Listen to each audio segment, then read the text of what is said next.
I know I'm late to the party, but there are just some topics I can't resist. Also, wouldn't it be nice to have a nuanced take on Microsoft instead of hearing someone that's overly defending them, or the complete opposite of that, overly biased against Microsoft? And that's why you have me. Xbox has done some cool things over the years. They had some solid exclusives throughout the Xbox and Xbox 360 era. People were paying for online on Xbox before that was even a thing. And the 360 stayed in the lead most of the generation. But of course, eventually, PlayStation 3 did take the lead. But I want you to think about that for a second. People were willing to pay for online and have a chance for Red Ring of Death just because Xbox was that good back then. That says a lot. And as for today, backwards compatibility may not exist for every game, but it's insane playing 360 games on a Series X and getting to play them with free 4K assets. And the other people charge you for the upgrades. Xbox All Access, you've seen my video. Put a console on a payment plan. Brilliant. Game Pass, of course, has been a win for the consumer. And I hear those that say Game Pass is bad for the developer, but think of it like this. At the end of the day, you could wait a year or two and then put your game on Game Pass. It's not like Microsoft is forcing you to do this and your game has to be on there day one.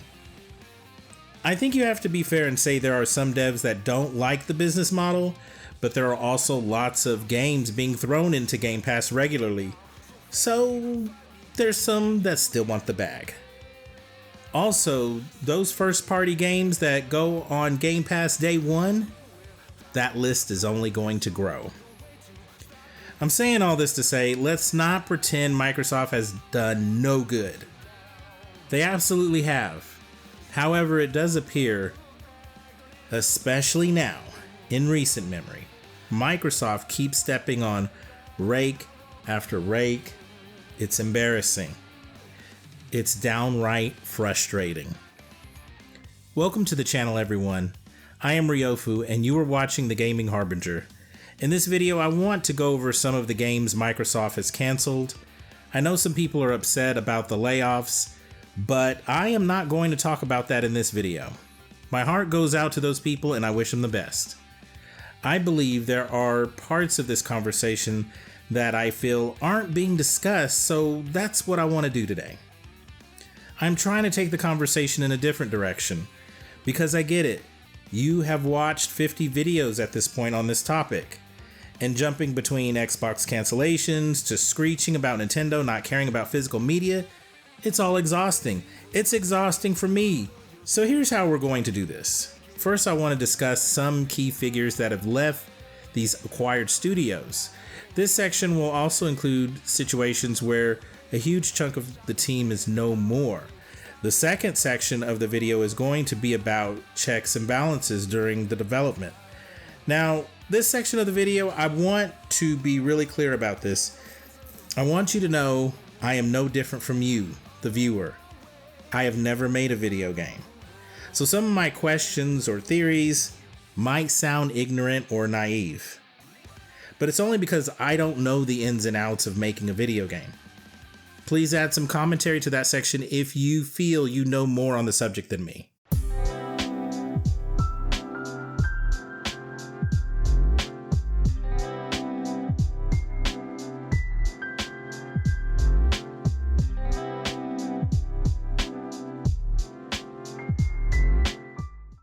For anyone that hasn't heard, Microsoft has had another set of layoffs, canceled games, and studio shutdowns. 7 years of the initiative mindlessly bumbling around to only be closed and nothing to show for it. Incredible. Absolutely incredible.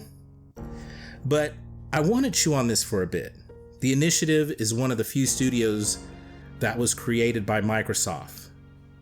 So their story is quite different from the other studios. In fact, you could say this is probably the biggest failure of all. I think the issue with the initiative is that Microsoft was handpicking top-tier writers and devs to be a part of this new team. Quadruple A studio. I mean, come on, get out of here, man. Like, it's so unnecessary. It was so absurd.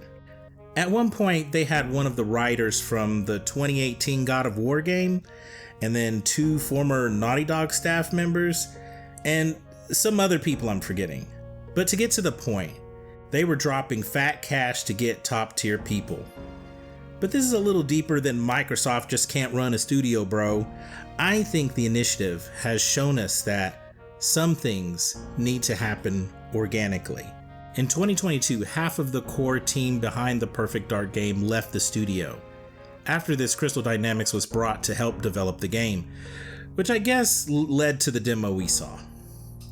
Shutting down Tango Gameworks was a wild moment. They also lost some employees once Shinji Mikami retired.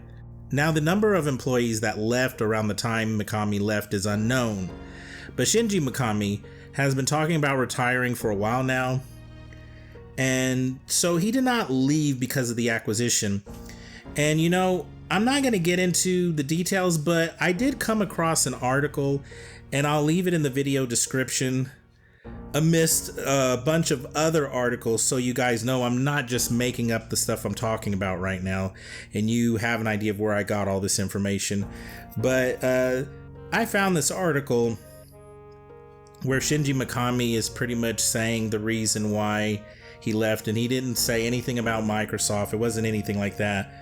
But I mean, there is an aspect to it where he's talking about, you know, being a part of a machine and, you know, kind of losing the freedom to just do whatever you want.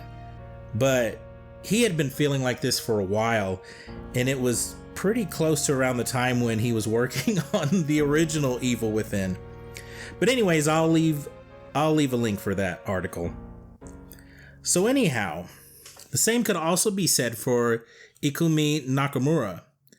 Now, I believe this is one of the art people for Ghostwire Tokyo.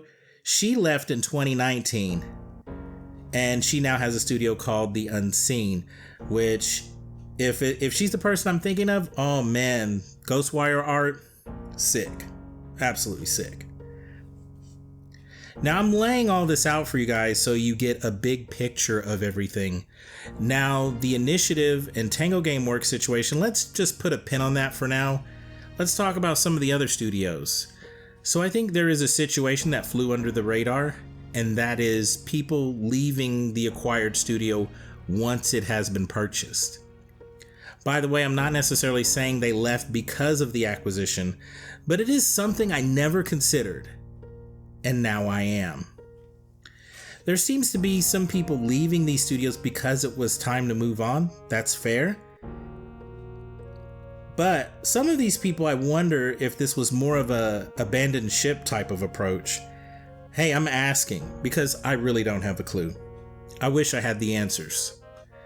Obsidian has lost the director of Avowed to Netflix's Night School studio. She did wait till after the release of Avowed, but this isn't some nobody. She has been with the company for 12 years. Kate Dollarhyde left Obsidian in 2022.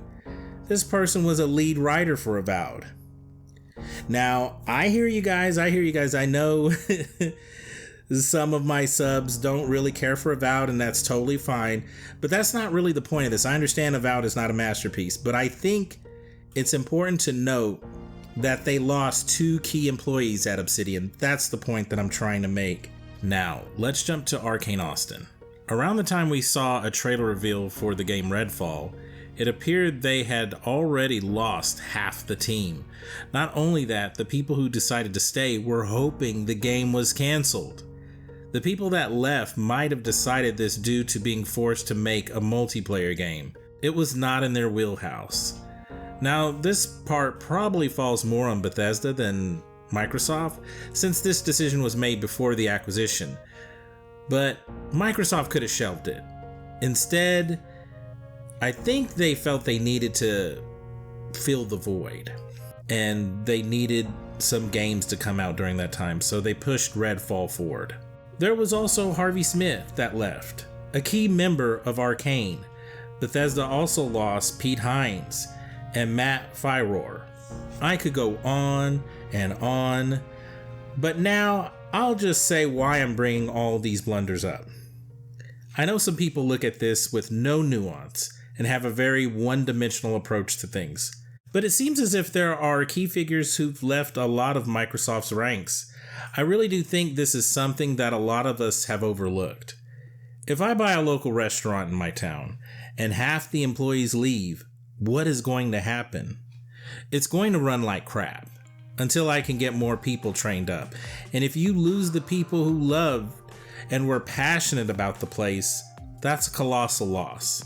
It takes time to find people like that again. Tango Gameworks lost Shinji Mikami, but they also lost employees after the acquisition. And I really don't know if the other employees were motivated by the acquisition or not, or if this was more of a they're leaving because of Shinji Mikami leaving. Surprisingly, John Johannes is still there. This is the director of Evil Within 2 and Hi-Fi Rush. What a legend. You guys already know how much I loved Evil Within 2.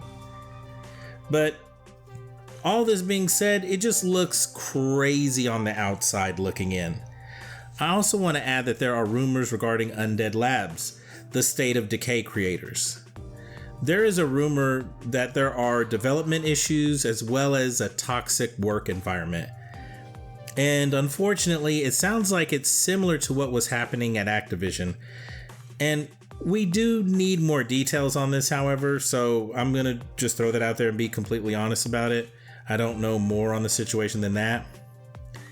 But I do want to add this. This was one of Microsoft's earlier acquisitions, and I believe this happened in 2018. But guess what?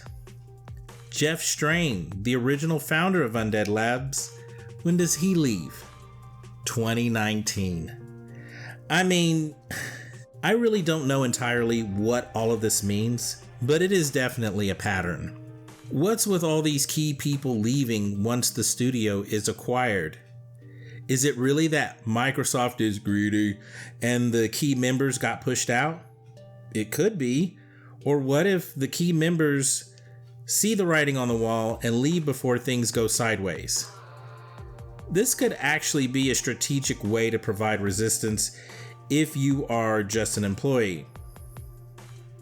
If people leave any job, that is going to hurt the team, bottom line. I mean, if you are at Turn 10 or any other studio that lost a lot of people, let's just say you're at Turn 10, they had massive layoffs. They lost half the team.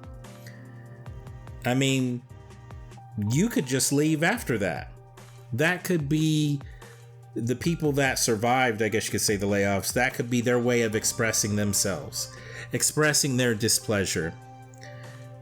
But I think some people don't realize it's not so easy leaving a job and relocating. So I totally understand why some employees will just try to weather the storm, because I've done that in my life as well. Now in this last bit, I want to take the conversation to a place where it usually doesn't go, the office. Now before I start, I want you to understand I am presenting this on a very basic surface level, because I've never worked at a gaming studio. So by all means, chime in if you know something that I don't. Now, one thing that is baffling to me is that I am 100% sure people working on the ground level have to report progress to their supervisors. These people will have to report to their supervisors, and so on. So let's go back to the initiative since Microsoft created that studio. How does something like this go on for so long? Again, I'm gonna make up some stuff, and because I have no idea how this works. They're having trouble with a gameplay mechanic. It's not practical.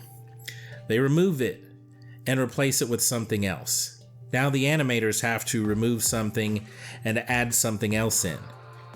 This also sets back the level designer because now they have to add assets into the interactive background to incorporate these changes.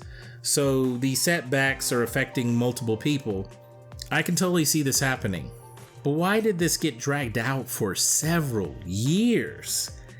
How many chances did they get? And the game was also rebooted at a certain point.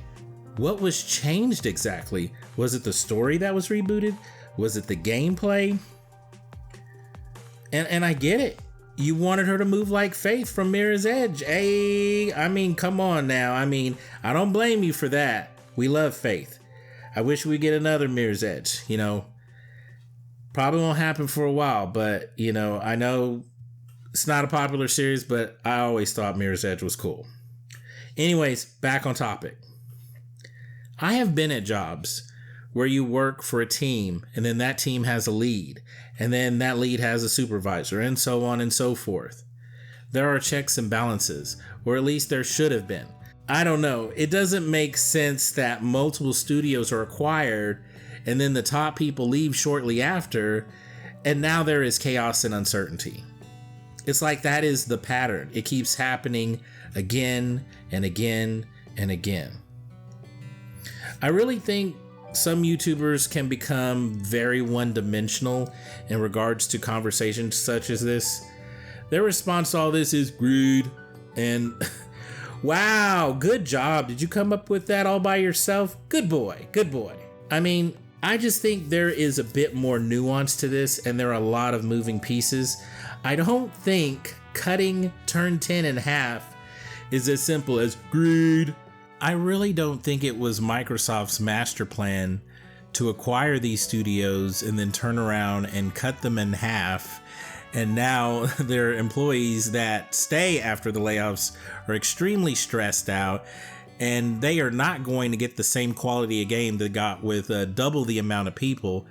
I don't think that was their plan. That doesn't make any sense. Because not only are you affecting the quality of the game, you're affecting the quality of your employees and what they're capable of doing.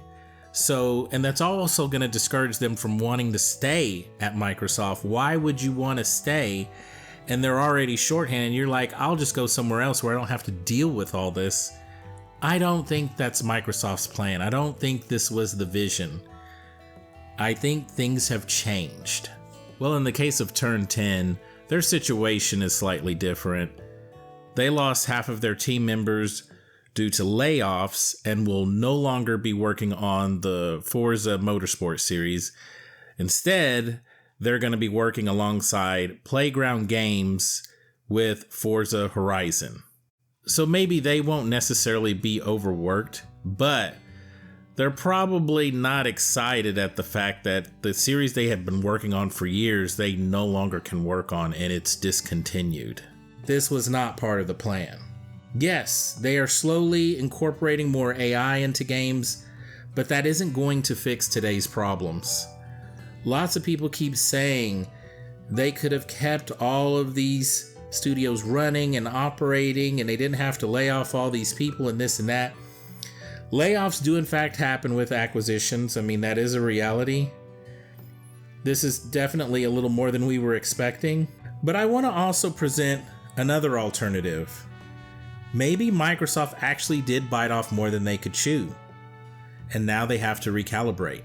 But I'm really curious to know what you think down in the comments. I really think people assume that Microsoft has this never-ending cash flow, but even Satya Nadella has a number on how much Microsoft is willing to invest in gaming. I'm not saying Microsoft is going under or anything ridiculous like that, but I think it means, yeah, there's things they're disappointed in regards to gaming. And I mean, that's that. But please let me know what you think. And special thanks to you guys for being so patient with the uploads. I've been really busy in my personal life, and it's still not going to stop this thing we got going here. And I can definitely tell you guys have been patient. You've still been liking the videos. I've still been getting subs. I really, really appreciate it. I got some cool stuff in store for you, so please look forward to that. Anyways, take care, and I'll see you in the next video.